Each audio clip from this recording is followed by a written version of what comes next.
Buenos días para los que recién se sumaron. Para los que no me conocen, mi nombre es Marisa Cossack y hoy vamos a estar contándoles acerca de la onda del cliente. Nosotros somos DEC Chile y la onda del cliente es el framework con que nosotros nos pensamos todo lo que tiene que ver con la experiencia del cliente.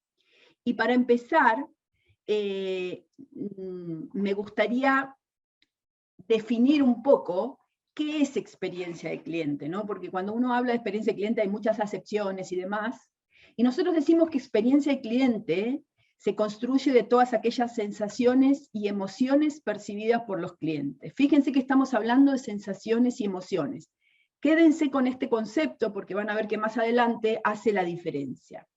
Hay una frase que nos encanta, que es frase de Maya Angelou, que dice: he aprendido que la gente olvidará lo que dices, la gente olvidará lo que haces, pero la gente nunca olvidará cómo les hiciste sentir.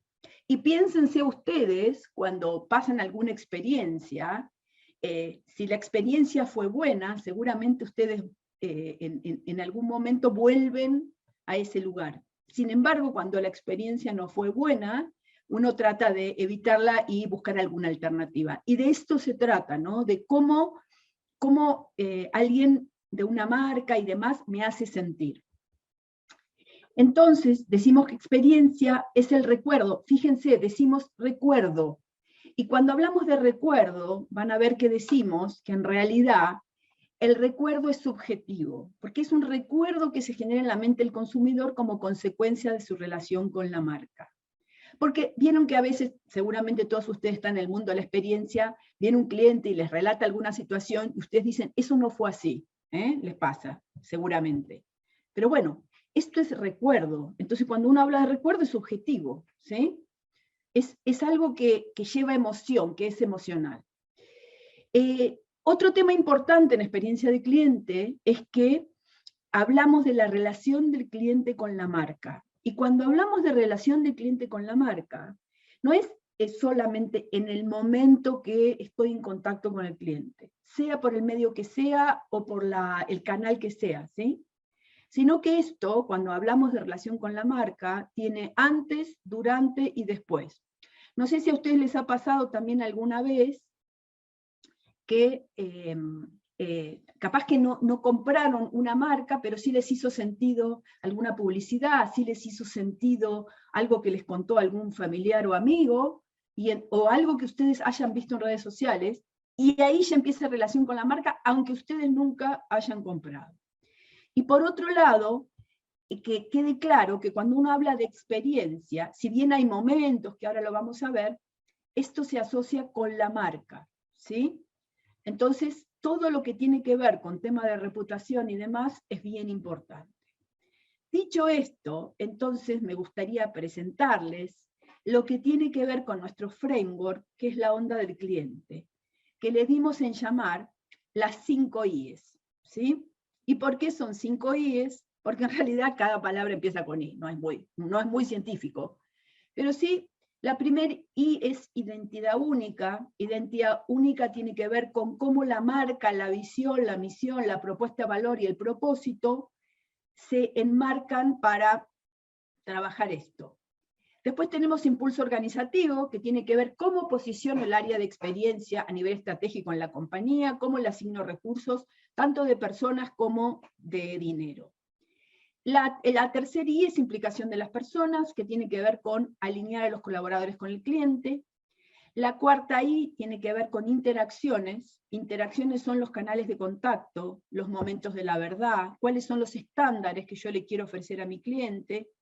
Y la quinta I es interpretación y acción, que tiene que ver con cómo mido todo esto que estoy haciendo, cómo mido la voz del cliente y qué hago, o sea, qué planes de acción y de mejora hago con todo eso que levanto, ¿sí? Entonces, nuestro framework, para que ustedes les quede en la mente, es este que estamos viendo. Solo para los que les gustan de tomar nota, todo esto que les estoy contando, ustedes lo vamos a publicar en nuestras redes, también este video, pero además, toda esta información está en nuestra web, tanto en la de Chile como en la de España. Así que ahí ustedes también van a ver que al pie de cada hoja dice fuente white paper. Esos white paper también están publicados, con lo cual para que ustedes tengan toda esta información. Bien, ahí Ale, si hay alguna pregunta o algo me lo haces saber por favor. Bien, sigo entonces. Ahora lo que vamos a hacer es ir viendo cada una de las CIEs, ¿sí? Hay una opción acá en el Zoom para dejar preguntas. Si ustedes van teniendo preguntas, por favor las van anotando allí, y después cuando terminemos vamos viendo las respuestas. O reflexiones, porque a veces estos temas no es que uno tenga tanta pregunta, pero uno tiene alguna reflexión o alguna situación que a uno le haya pasado. Entonces, vamos a empezar con identidad única. ¿De qué va identidad única? Miren, cuando nosotros somos una marca, y aquí está entre comillas porque es textual lo que está en el framework, debemos tener claro lo que somos, lo que queremos ser y lo que queremos hacer sentir al cliente con elementos tangibles. Fíjense que otra vez aquí aparece el tema de lo que le quiero hacer sentir, aparece el tema de la emoción. Entonces, ahí para darles un tip concreto, ¿cómo se hace esto? Porque ustedes dirán, bueno, listo, Marisa, muy bonito todo, pero ¿cómo voy a saber lo que le quiero hacer sentir al cliente? Bien, las marcas a través de las áreas, la de experiencia, la de marketing, la de comunicación, la de responsabilidad corporativa, pueden tener ideas de lo que le quiero hacer sentir al cliente. Entonces, lo que se hace aquí es una práctica de que entre un equipo de trabajo, que seguramente va a tener personas de todas las áreas, uno dice, en función de mi marca, ¿qué me gustaría hacer sentir? Y después lo que hay que hacer es salir a validar con los clientes en algún workshop de co-creación, si de verdad lo que internamente imaginamos es lo que verdaderamente el cliente quiere sentir. Bien. La marca debe ser sostenible en el tiempo, creíble, directa y clara. Ustedes que están en esto saben que no muchas veces las marcas son creíbles, directas y claras. Generar señas de identidad que el consumidor recuerde, que nos elija porque se puede confiar en nosotros, o sea, que generemos confianza, que sea cercana, emocional. Miren, y aquí vienen dos aspectos que me encantan, y es que llegue al corazón y tiene que enamorar. Una marca tiene que enamorar. De esto se trata experiencia de cliente. Que llegue al corazón y enamore. Ahora ustedes me van a decir, bueno, ¿eso cómo se hace? Bueno, todo lo que vamos a ver hoy va en esa línea. Solo para reiterar, aquí dice fuente de DEC, que es DEC España, White Paper número 1. En la web de DEC España encuentran todos estos White Paper publicados de lo que yo les estoy contando. ¿Sí? Entonces, debemos tener claro lo que somos, lo que queremos ser y lo que queremos hacer sentir al cliente con elementos tangibles. Cuando definimos lo que le quiero hacer sentir, por ejemplo, imaginemos que lo que le quiero hacer sentir se llaman pilares de experiencia. Entonces ustedes imaginen que ustedes le quieren hacer sentir al cliente confiado. Lo que se hace después es que, junto a las encuestas, le pregunto al cliente si se siente confiado con la empresa. Y ahí saco un índice, así como saco si está satisfecho con la compañía, saco un índice de mis pilares y si los estoy haciendo, digamos, si la medición me da en valores positivos y si no hay que trabajar. ¿Sí? Bien. Segundo punto, tangibilización de la marca.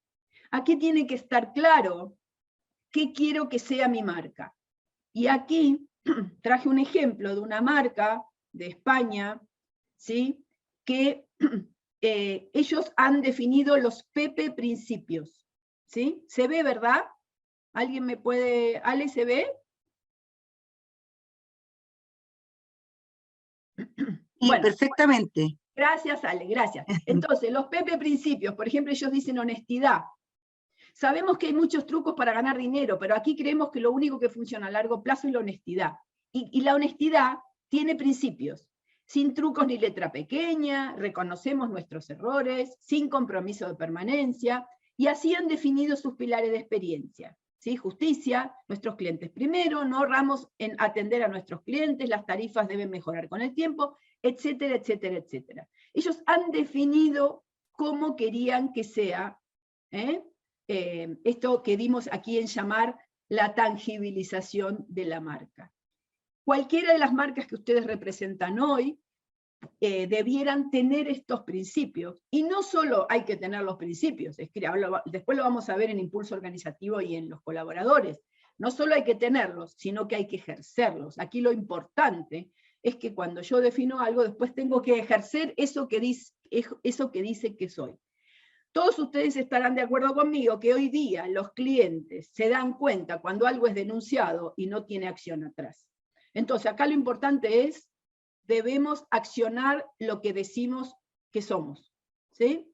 Bien. El otro gran tema es que debo diferenciarme de la competencia. Me encanta esta foto porque las dos niñas pareciera que están en una entrevista, pero al final son iguales, ¿no? Parece que están vestidas igual y demás. Entonces, cuando decimos diferenciarse de la competencia, hay que tener claro en qué me quiero diferenciar. Si me quiero diferenciar en precio, si me quiero diferenciar en calidad, si me quiero diferenciar en calidad y precio, si quiero estar en digamos, en alguna zona, si me quiero diferenciar por un producto, ustedes como marca deben definir en qué se quieren diferenciar de la competencia, ¿sí? Hay varios ejemplos, no voy a dar nombres, pero hay varios ejemplos aquí locales donde para la misma industria hay buena diferenciación, ¿sí? Entonces, esto es bien importante que se quieren diferenciar, porque convengamos que hoy día las industrias se han transformado en commodities, es decir, no sé, la industria de los bancos, del retail, de las telcos, de los seguros. Al final todas ofrecen lo mismo. La diferencia justamente, en lo que me puedo distinguir, es en la diferenciación. El siguiente paso fundamental, y seguramente lo que todos ustedes que están escuchando trabajan, tiene que ver con priorización y adaptación de momentos, segmentos y geografías. Todos ustedes seguramente escucharon hablar del Customer Journey, que es donde nosotros definimos, ¿sí?, cuál es el viaje de mi cliente. Ese viaje de mi cliente tiene momentos, ¿sí? Y es muy importante que nosotros conozcamos esos momentos. Esto, por supuesto, que se mapea con los clientes. Y además, prioricemos cuáles son los momentos a los que les voy a prestar más atención. Habitualmente, eso se puede hacer de dos maneras. Por un lado, lo puedo hacer en función del momento que hoy, perdón. Por un lado, se puede hacer respecto del momento que hoy tengo más dolores, entre comillas, ¿sí? También puedo hacer workshop de co-creación con clientes para entender cuáles son los momentos más importantes para el cliente. Aquí tengo que entender, y lo voy a decir más adelante, cuáles son mis momentos de diferenciación, mis momentos de valor, mis momentos wow, mis momentos de dolor. El tema de los segmentos, seguramente también en sus compañías ustedes lo trabajan, es importante entender los segmentos. No sé si aquí ustedes ven un dibujito muy pequeñito que hay ahí. Ustedes ven que yo soy una señora, no voy a decir de la tercera edad, pero sí, y alguien me ofrece la nueva ley de, ¿cómo se dice esto cuando uno se divorcia y los papás o las mamás tienen que aportar? Entonces, que me dan a conocer la nueva ley, y yo digo, en las bases de datos están las edades, ¿no? Entonces, eso por un lado. También he recibido como una buena noticia del servicio de salud que ahora incluye maternidad. Entonces, ojo con los segmentos, ¿está bien? Ustedes tienen que tener bien definidos a qué segmentos se van a dirigir, y además toda la comunicación y todo lo que ustedes hagan tiene que ir bien dirigido. No quiere decir que no van a cometer un error, pero tienen que aprender de los errores para poder tener esto bien segmentado. Cuando hablamos de geografía, también entender si voy a estar en todos los espacios, en algunos espacios, norte, sur, o sea, o donde vaya a estar, ¿sí? Acá lo importante es que cuando uno habla de priorización y adaptación de momentos, esto hay que ir con todo. ¿Qué quiero decir con esto? Bueno, lo priorizo, defino los momentos, defino los segmentos, defino la geografía, y ahí me aboco. Y toda mi organización tiene que conocer esto, para que no haya algún creativo que diga, definimos el segmento A, pero a mí me gusta otro, así que me voy a otro. ¿Está? Bien. Entonces estamos en identidad única, repaso, tangibilización de la marca, diferenciación de la competencia y priorización y adaptación de momentos, segmentos y geografías. Y el último punto, que está último pero debiera ser primero, es que siempre nosotros debemos poder estimar el impacto del ROI y de la rentabilidad. Miren, aquí los que somos de experiencia, y ustedes me habrán escuchado empezar hablando de emoción y demás, muchas veces hablamos en un lenguaje que los financieros de las empresas no nos comprenden. Los financieros quieren saber, bueno, Marisa, decime cuánto me va a dar y que el NPS tenga un punto más. ¿Cuánto me va a dar en rentabilidad? Y esto es algo que en general los que somos de experiencia, al principio cuando empezamos en esto, le huimos un poco al tema porque decimos, bueno, pero los clientes los queremos y tanto, pero todo eso de ese amor que tenemos los de experiencia hay que traducirlo en números. Porque va a ser la única manera que ustedes logren instalar el tema de experiencia en una organización. Aquí me gustaría contarles lo que ustedes están viendo a la derecha, que es un modelo que definimos este año justamente en DEC Chile, junto con el ESE, que es un modelo para calcular el ROI de la experiencia de clientes, que es un modelo simple pero efectivo, donde lo que dice es que uno tiene que elegir algún indicador operativo que sea importante para la compañía y encontrar la relación y la correlación con indicadores de experiencia. Ya el modelo ya está publicado, esto lo encuentran tanto en la web del ESE como en nuestra web, y en estos días estamos probando con las primeras marcas que se animan a probar el modelo para confirmar que es virtuoso. Pero bueno, ahí está disponible para los que lo quieran ver. Bien, entonces, con esto estamos en identidad única, ¿sí? Vuelvo un poquito, dijimos, quiero saber lo que le quiero hacer sentir al cliente, tangibilización de la marca, diferenciación de la competencia, priorización y adaptación de momentos y segmentos, y estimación de impacto y rentabilidad.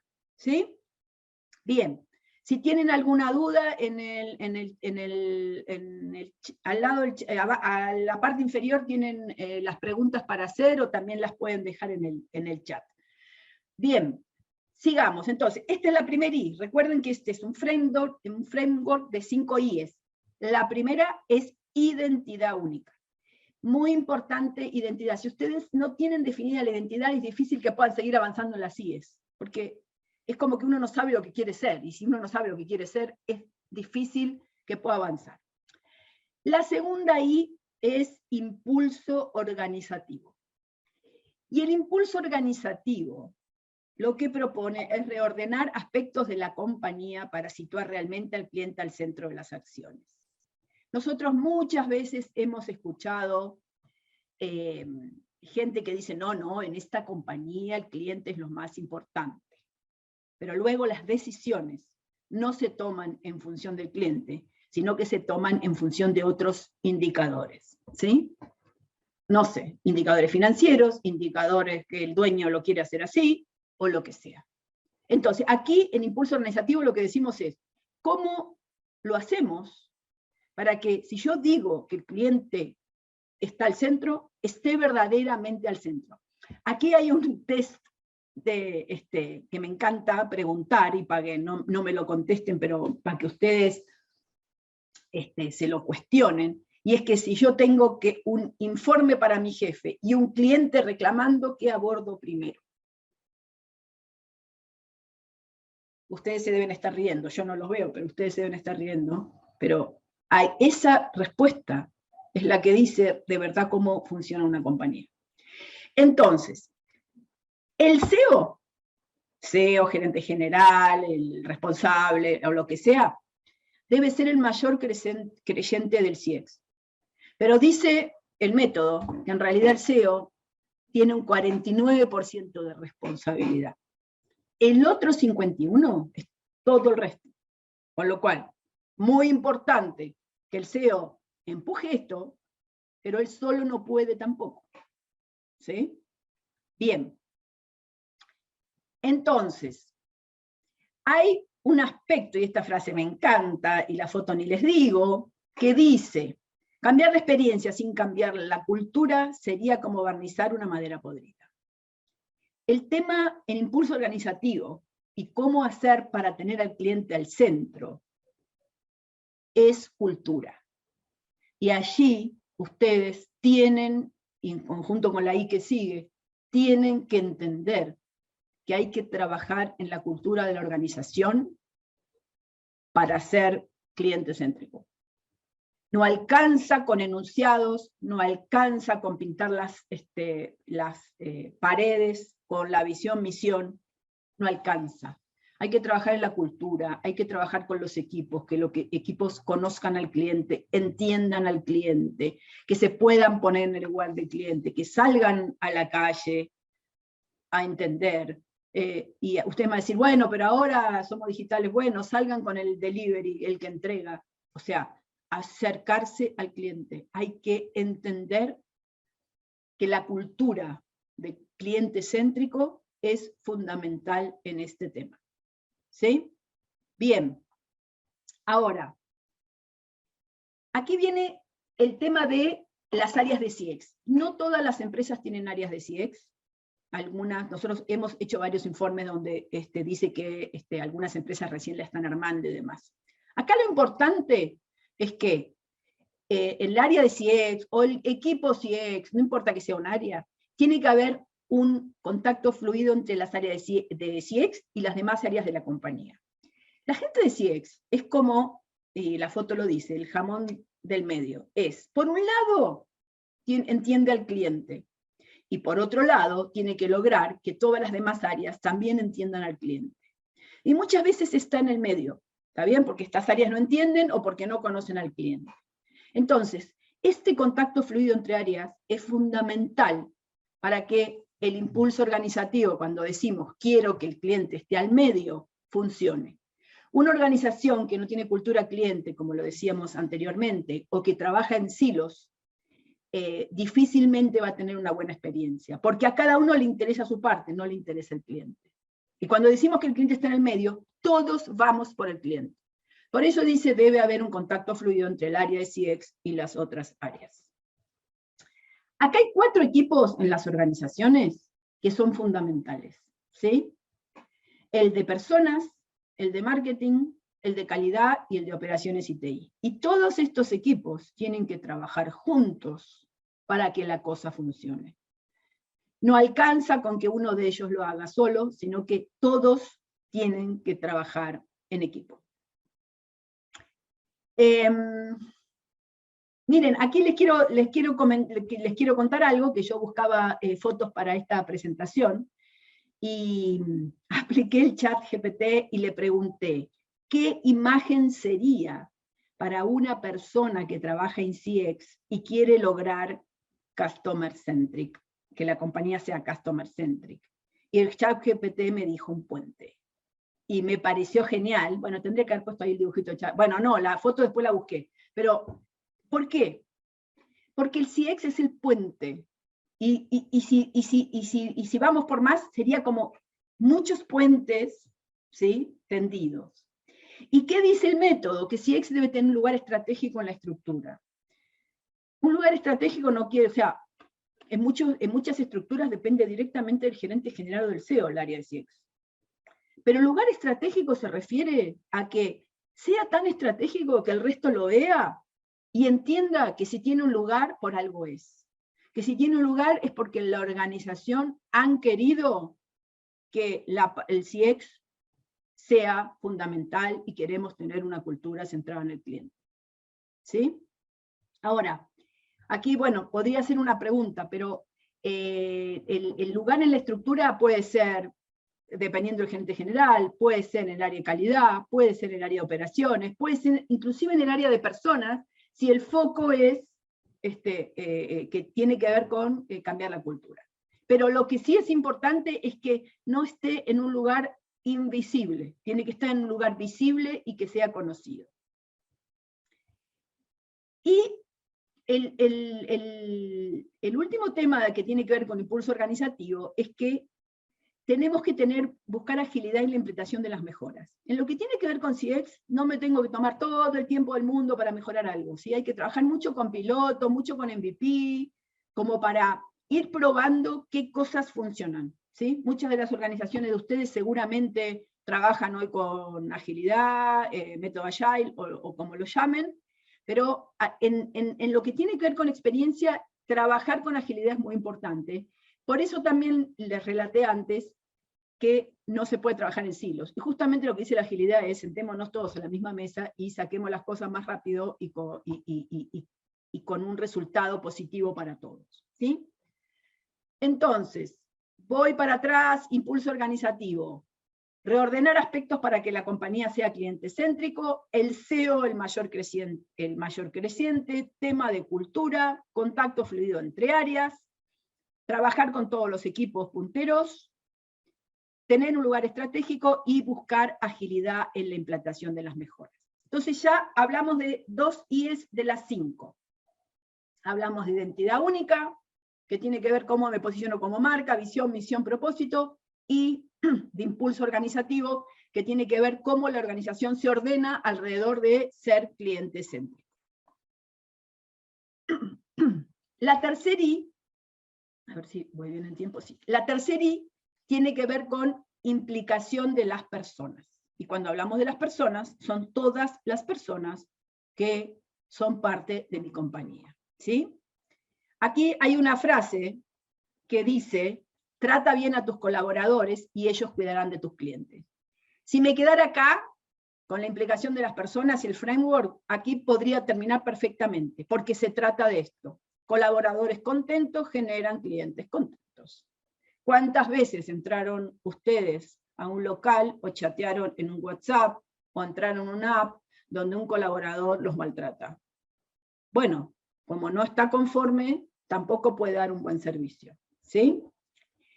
En DEC, este año se ha definido lo que le dimos en llamar la onda del empleado. Fíjense que es un círculo similar a la onda del cliente, también tiene 5 partes, pero tiene 5 E's. En algún webinar adelante, de hecho el año pasado ya lo hicimos con una persona de España, también vamos a hablar en detalle. Pero bueno, tiene que ver con la escucha, cómo escucha a los colaboradores, cómo enfoque es cómo le doy la prioridad adecuada y cómo defino la estrategia para que ello ocurra. Extensiones, cómo cómo evangelizo, cómo lo mando a toda la compañía. Entusiasmo es motivar a las personas y excelencia es el reconocimiento. Si vamos a dar algunos tips para implicación de las personas, primer tema es que lograr que todas las prácticas de gestión de personas generen comportamientos alineados con la experiencia del cliente. Cuando hablamos de prácticas de gestión de personas, estamos hablando de selección, de formación permanente, cómo doy el feedback, etc. ¿Sí? Si yo quiero tener personas que sean cliente céntrico en la entrevista de selección, tengo que empezar a poner habilidades blandas que tengan las personas para que me den una buena experiencia. Algunos temas a decir, ¿y eso no se puede aprender? Sí, se puede aprender, se puede generar una cultura, pero hay personas que no sonríen en la vida. Hay personas que les gusta trabajar solas en un back office. Entonces, esas personas no las selecciones para ponerla de cara a los clientes, porque no van a poder cambiar. Sí podrán ser amables, pero no quizás la experiencia que uno quiera. Entonces, lo que decimos es, cuando una organización está centrada en el cliente, cuando selecciono personas, no selecciono personas porque el sueldo sea bajo, no selecciono personas por la universidad que fueron, sino selecciono personas que puedan generar una experiencia cliente-céntrica. ¿Sí? Alguno de ustedes se puede estar preguntando, pero si yo ya tengo la organización armada y las personas no tienen ese perfil, bueno, sí, es probable que eso pase, para eso se trabaja en cultura, todo lo que se pueda, pero todos los nuevos ingresos que voy incorporando, empiezo a trabajar en esto. Entonces, en un par de años, esto fluye. Aquí que digo esto, y no lo dije antes, quiero decirles que implementar un modelo de experiencia en una compañía que no era cliente céntrica, lleva entre 3 y 5 años. Por eso les digo que no quiere decir que desde el primer año se generen cosas buenas, pero uno dice, bueno, listo, esta compañía es cliente-céntrica, el mindset de la gente es cliente-céntrica, lleva tiempo. Por eso les digo que si ustedes empiezan a seleccionar gente, va a ir siendo virtuoso. Entonces, todas las prácticas de gestión de personas generen comportamientos alineados. Tener alto nivel de compromiso en los colaboradores. Esto parece una verdad así como a gritos, pero no siempre ocurre, ¿no? Entonces, este ítem hay que trabajarlo y entender cómo generar el compromiso en los colaboradores y que cada colaborador entienda por qué esta compañía es cliente céntrica y cómo puede tener este compromiso. ¿Sí? Algo fundamental es invitar a los colaboradores a participar en el proceso. Hoy día todo lo que tiene que ver con workshop de co-creación en conjunto con los clientes y demás está muy bien valorado, y cuando el colaborador participa, entonces se siente parte. Y si se siente parte, seguramente va a estar más motivado y seguramente va a estar más comprometido. Es una buena práctica hacer reuniones con clientes y colaboradores, como para hablar de algún tema que nos convoca. También es una buena práctica preguntar a las personas que están de cara al cliente, y con esto me refiero, puede ser en una sucursal, o puede ser en una app el que atiende algo, o sea, cada uno en el canal que corresponda, ¿no? Pero es una buena práctica. Y también es otra buena práctica que personalmente experimenté, es que cuando uno internamente discute algún tema que tiene que ver con clientes, internamente sentar a clientes a esa mesa de discusión también. De verdad que las personas, los colaboradores, se comportan de otra manera. Con clientes reales, digo, esa también es una buena práctica. Esta máxima es fundamental, ¿no? Funcionar como un espejo, generar dentro lo que se está ofreciendo afuera. ¿Sí? Si yo afuera estoy ofreciendo a mis clientes una experiencia wow, internamente tiene que estar una experiencia wow, si no, eso no funciona. Si estoy generando afuera algo que después dentro no correlaciona, ahí hay un problema de que no va a funcionar. Entonces siempre recuerden esto del espejo. Si ofrezco afuera, dentro tiene que ser similar. Y por último, en implicación de las personas, acá es muy importante que todo aquel que toca un cliente debe estar involucrado, independiente de quién le paga el sueldo. A mí no me importa si a este guardia de seguridad que vemos acá le paga el sueldo a otra persona, o si yo tengo personas que hacen el delivery del e-commerce y son de una empresa de logística. Cuando hablamos de cliente, cuando hablamos de impulso de las personas o impulso organizativo, tengo que trabajar con mis, llamémoslo proveedores, consultores o lo que sea, para que se comporten de la misma manera. No importa quién me paga el sueldo. Lo que importa es que mi cliente es el mismo, y al cliente no le interesa si es de un tercero o no. Entonces, si ustedes tienen empresas proveedoras, terceros, todo esto que les estamos contando, tienen que aplicarlo también al tercero, porque si no, se les va a generar un quiebre. ¿Sí? Si ustedes, por ejemplo, tienen un e-commerce fantástico, pero cuando llegan, por ejemplo, el delivery a una casa, no hay nadie, revolea el paquete por arriba de la reja y lo deja ahí, ahí fallaron. ¿Por qué? Porque el señor estaba apurado por entregar y lo revolvió y entonces se rompió y lo que sea. ¿Está? Entonces recuerden, no importa quién le paga el sueldo, todo esto que estamos hablando es para cualquier persona que toca a tu cliente, ya sea cliente interno o cliente externo, por supuesto. ¿Sí? Bien, estamos entonces con la implicación de las personas. Lograr que todas las prácticas de gestión generen comportamientos alineados, tener alto nivel de compromiso con los colaboradores, invitar a los colaboradores a participar, funcionar como un espejo y que esto impacte en toda persona que toca a un cliente. Bien, ya hablamos de 3 I's: identidad única, impulso organizativo, implicación de las personas. Vamos ahora a ir a la 4ª I, que tiene que ver con interacciones, y que es la forma en que yo me relaciono con mi cliente cuando me necesita. ¿Sí? Entonces, nosotros históricamente, cuando pensábamos en los clientes, definíamos procesos. Y definíamos procesos en función de lo que a la organización le venía bien. Y cuando nosotros decimos interacciones y decimos pensar en Customer Journey, esa CJ es Customer Journey, significa pasar de definir procesos a gestionar emociones. Y cuando uno gestiona emociones, no es lo mismo que gestionar un proceso. Porque cuando uno gestiona emociones, de ese lado está mi cliente.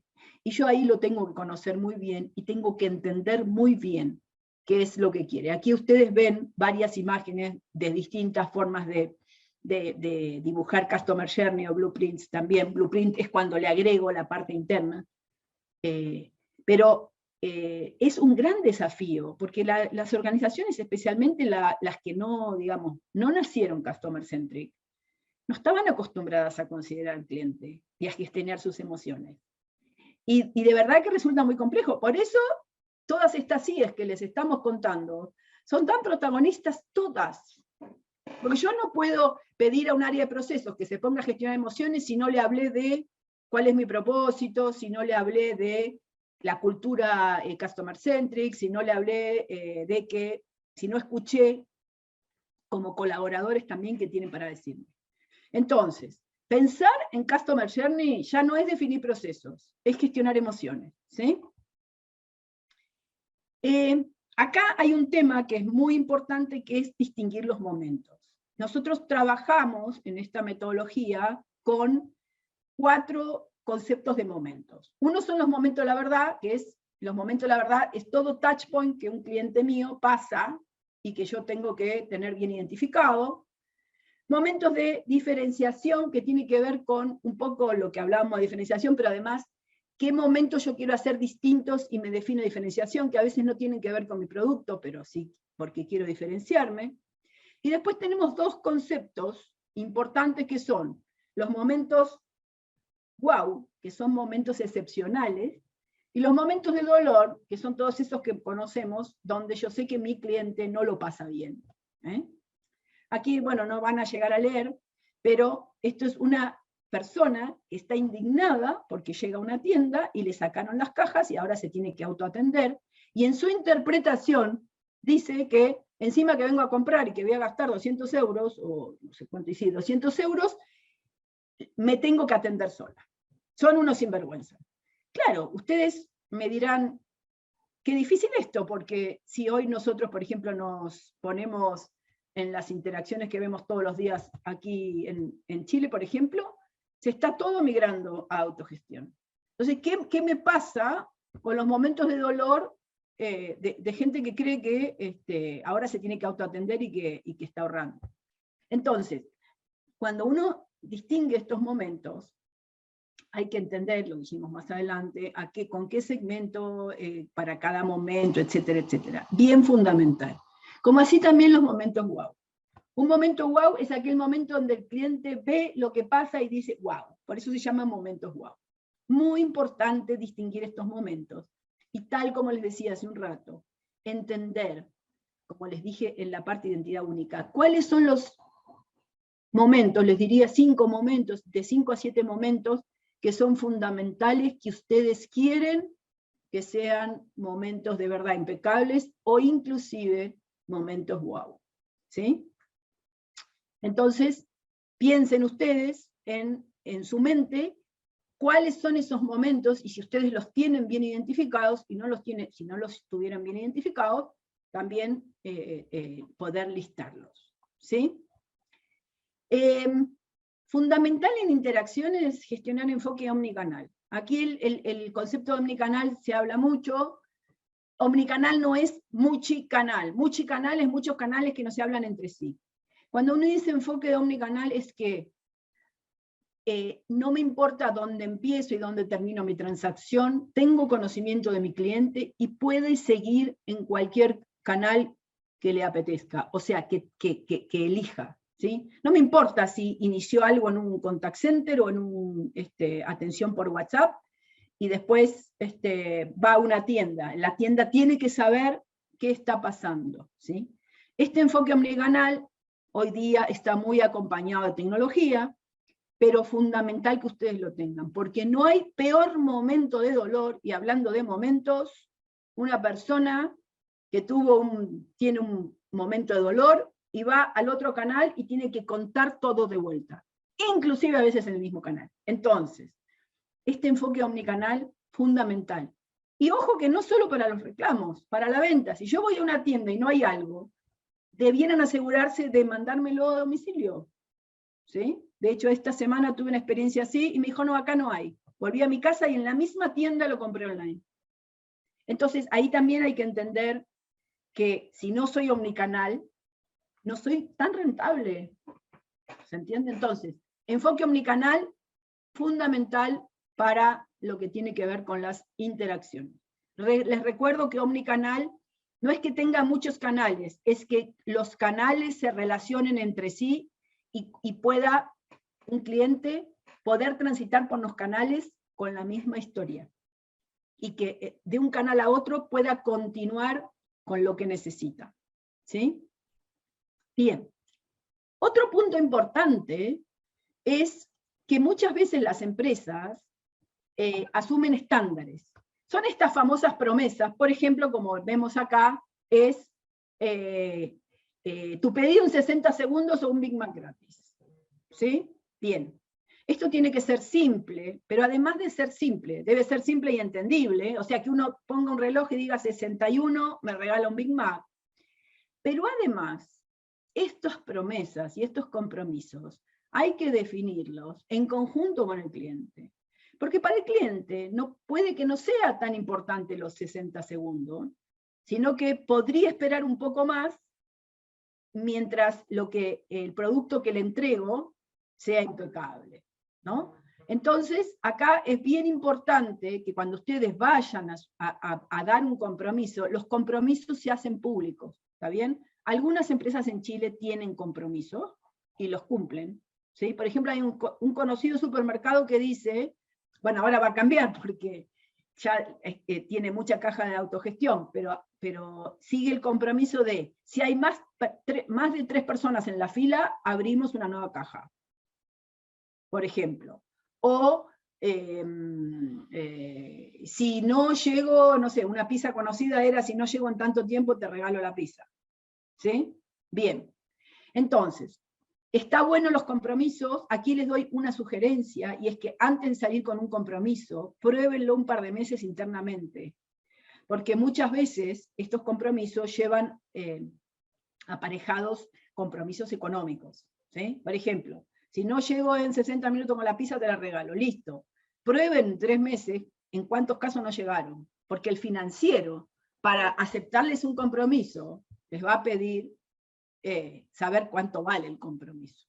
¿Sí? Entonces, el compromiso es muy valorado por los clientes, pero ojo, porque un compromiso que no se cumple, de cara al cliente, quizás tenías confianza y empezás a generar desconfianza, y de cara al financiero, te va a hacer sacar el compromiso te va a hacer sacar el compromiso público, y eso no está bueno. Entonces, interacciones. Pensar el Customer Journey significa pasar de definir procesos a gestionar emociones. Distinguir los momentos. Recuerden que tenemos momentos de la verdad, momentos de diferenciación, momentos wow y momentos de dolor. Gestionar enfoque omnicanal, y los compromisos deben ser simples. ¿Sí? Bien. Ya recorrimos 4 I's. Identidad única, impulso organizativo, implicación de las personas e interacciones. Y ahora vamos a ir a la última I, que tiene que ver con interpretación y acción. Me encanta este dibujo porque aquí hay, bueno, lo voy a traducir por las dudas si hay alguien que no maneja el inglés, y es que aquí hay un tablero con muchos indicadores, y entonces aquí hay una persona que dice, este es nuestro nuevo tablero, que tiene muchos indicadores que ustedes pueden seguir. Entonces esta persona le dice, ¿cuál es el indicador que está abajo y que tiende a 0? Este mide cuán bien entendemos todo el resto. ¿Sí? Muchas veces las compañías tienen tableros de gestión o que nadie mira o que nadie entiende. Y capaz que viene una persona que pregunta, bueno, pero pregunta sobre alguno y nadie sabe responder. Entonces, acá una máxima para interpretación de acción. Hay que medir, ¿para qué? Para hacer algo. Si no vamos a hacer algo con lo que estamos midiendo, ni vale la pena perder el tiempo en medir. ¿Sí? Bien, entonces, por un lado, nosotros necesitamos medir e interpretar las acciones, y nosotros tenemos que medir en 2 líneas, en forma cualitativa y cuantitativa. Cualitativa porque nos permite sacar algunas hipótesis, y cuantitativa porque numéricamente me va a sustentar esas hipótesis. Aquí ustedes ven que los insights cualitativos seguramente ustedes conocen. Esto lo hacemos también cuando estamos definiendo los Customer Journey, entrevista, el personaje o arquetipo, los mapas de empatía, el storytelling, etcétera, que tiene que ver con lo cualitativo. Hacemos esto cualitativo, hacemos workshop con clientes para validar esto, y una vez que tengo esto y con esas hipótesis, hago la investigación cuantitativa. Siempre importante la cuantitativa, porque si no podría estar sacando conclusiones con una muestra que no es representativa. Entonces, en este caso hacemos encuestas. Bueno, en el método hay toda una definición de cómo se deben hacer las encuestas, qué se debe medir, cómo hacerlo para que sea representativa, que sean muestras que no tienen sesgo, bien importante. Aquí me permito decirles que muchas veces, cuando salen los resultados de los KPI, y uno los presenta en los comités, si salen bien todos aplauden, y si salen mal, alguien les dice, no, está mal hecho el número. Entonces, por eso les digo que ahí bien importante que ustedes hagan el cuantitativo y esté, por supuesto, bien definido. Ahora, antes hablábamos del Customer Journey y hablábamos que pasamos de proceso, ¿sí?, a gestionar las emociones de los clientes. Cuando nosotros hablamos entonces del Customer Journey, es imprescindible entender cada momento de mi cliente, y ese momento entenderlos con KPI también. No es que yo solamente tengo que tener Customer Journey, sino que también es bien aconsejable, y por eso estamos hablando de interpretación y acción, que dentro del Customer Journey yo pueda medir los momentos. ¿Está bien? Porque también si yo mido los momentos, y hace un ratito les decía, elijan 5 a 7 momentos importantes y trabajen sobre esos, también ustedes van a poder, en función de la medición, decir, bueno, en este me va mejor, en este no me va tan bien, puedo elegir para mejorar. ¿Sí? Entonces, no es que uno, antes nosotros hacíamos encuesta de los canales y demás, ahora tenemos que tener KPIs de los momentos que pasan nuestros clientes en los Customer Journey. Algo fundamental, y les diría que este método del framework de las 5 I's es, así como les decía en la hoja de cuida a tus colaboradores que ellos quedan de tus clientes, es esto que tiene que ver con la voz del cliente y estar preparados para reaccionar de manera rápida y eficaz. Es muy importante recoger la voz del cliente, y esto se hace a través de encuestas, pero también se hace a través de, hoy día podemos monitorear las redes sociales, y las redes sociales nos dan luz, o sea, de lo que pasa, ¿sí? Podemos recoger la voz de las primeras líneas, de los que están en contacto directo con clientes, etc. Hay un concepto que usamos que tiene que ver con close the loop, y esto consiste en lo siguiente. Nosotros hacemos encuestas, y muchas veces los clientes, uno le pregunta y los clientes nos responden con una mala nota, ¿no?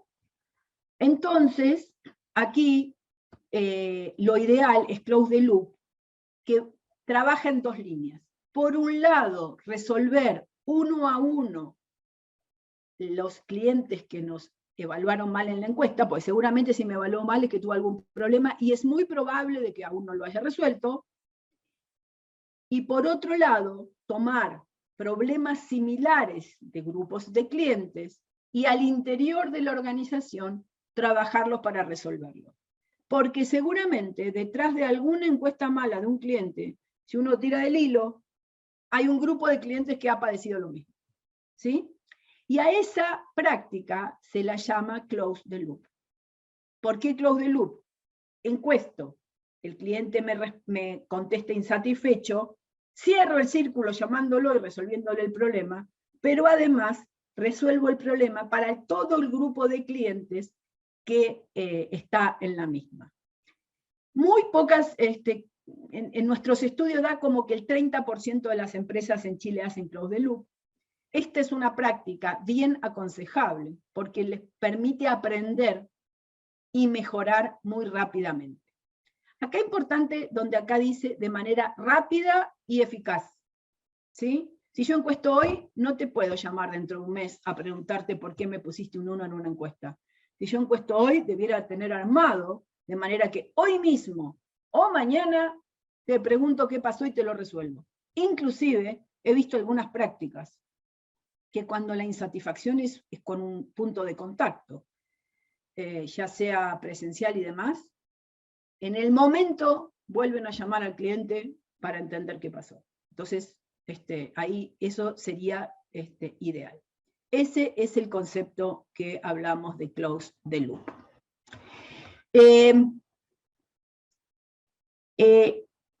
Aquí, importante, como dice ahí, anticipar comportamientos. ¿Por qué es importante anticipar comportamientos? Porque si yo me anticipo, mi cliente no va a percibir y no se va a sentir insatisfecho. Ahora, hoy día, digamos, con todas las herramientas tecnológicas y de inteligencia artificial que tenemos, cada vez está siendo más fácil anticipar comportamientos. ¿Y cómo sería esto? Porque ustedes dicen, bueno, ¿cómo sería esto? Bueno, una forma sería, por ejemplo, tomar el NPS, ver promotores y detractores, entender, y todo esto se hace a través de tecnología, entender qué hace un cliente promotor, que sea promotor, con indicadores operativos y demás, y después poder replicar esos promotores a otros promotores de tu base de datos. Lo de los promotores está bueno conocerlo. ¿Por qué? Porque para no dejar de hacer algo que genera recomendaciones en los clientes, pero más importante es entender qué generar detractores. Porque si uno logra anticipar qué me genera un detractor, yo soluciono los problemas y voy a tener cada vez menos detractores. Esto que yo digo pareciera fácil, acá necesitan ayuda de analytics, gente de analytics, pero una vez que ustedes vieron que antes decía trabajar las 4 áreas principales, la gente de analytics fundamental para poder anticipar comportamientos, pero cuando uno lo logra, evita mucha insatisfacción, que al final es lo que estamos buscando. Entonces, vuelvo en interpretación de acción. Medir e interpretar, tanto en forma cualitativa como cuantitativa, conocer todos los momentos del Customer Journey y también tener mediciones de los momentos, recoger la voz del cliente y reaccionar rápida y eficaz a través del close the loop, y incidir en la importancia de anticipar comportamientos. Entonces, resumiendo, tenemos identidad única, hablamos de marca, visión, misión, propuesta de valor, impulso organizativo, cómo ubico la función de experiencia a nivel estratégico, cómo le doy recursos, tanto económicos como de personas, cómo se relacionan con el resto de las áreas, implicación de las personas, cómo alineo a los colaboradores, para que entiendan que ahora la compañía es Customer Centric y cómo le explico la identidad.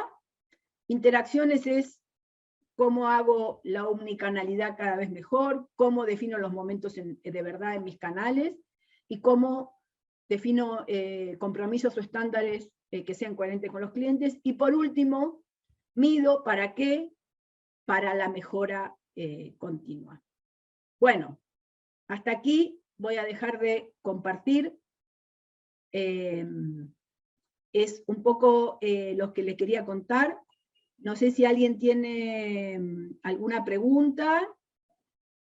A ver, bien, por ahora no hay preguntas. No sé si alguien, a ver, acá muchas gracias. Ideal nos cuentan de prácticas habituales para generar culturas, tales como mesa de trabajo y otros.